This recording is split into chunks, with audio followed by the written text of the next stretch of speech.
New York City Council member Joe Borelli from Staten Island. Our friend Joe, good to see you. Thank you for having me, as always. So this is starting to heat up, man. We've been talking to you about this, but criminal charges possibly involved here. Explain to us how that could work. Yeah, it's not getting any better for Andrew Cuomo. And so, so we did have this incident where Melissa DeRosa basically admitted that they did not, and intentionally did not, provide evidence and data over to the feds who were investigating. And seemingly they were hoping for some sort of political leeway from their fellow Democrats in this closed door meeting by saying, well, we didn't want the Trump Justice Department to get the goods on us.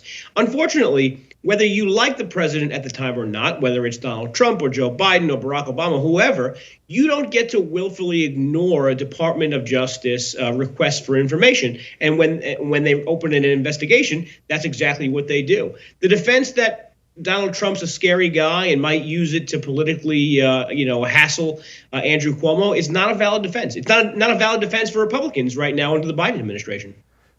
You had in April 2020, here's what Joe Biden said, and then we have Jen Psaki being asked about this later, but let's play this and have Joe react to it. And the answer is, I don't fully know. We've been leaving it to the governors. Thank God the governors have been moving. Your governor in New York's done one hell of a job. I think he's sort of the gold standard. The gold standard, that was then. This is Jen Psaki. Now, when asked Joe about that, play it. Does President Biden still believe that Andrew Cuomo is the gold standard, represents the gold standard on leadership during this pandemic? Just a yes or no. Does he well, John, the president. Well, it doesn't always have to be a yes or no answer, John. I think the president. Yeah. And then she goes on to speak in circles for about 60 seconds. We don't want to put the audience through that, though, but wouldn't give the yes or no answer on that one, Joe. What do you make of it?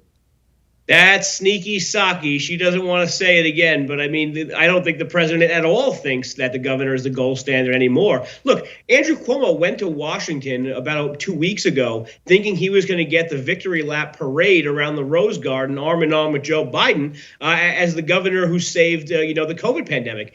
And that didn't happen because I think even the president can see through the BS, as it's commonly called, to realize that there really is something to this nursing home scandal. I think Psaki was put in a really an unenviable situation right there. I mean, she could have just been honest and said the truth that no, Governor Cuomo is probably an awful human being whose policies led to the death of nursing home patients, but she wouldn't be doing that.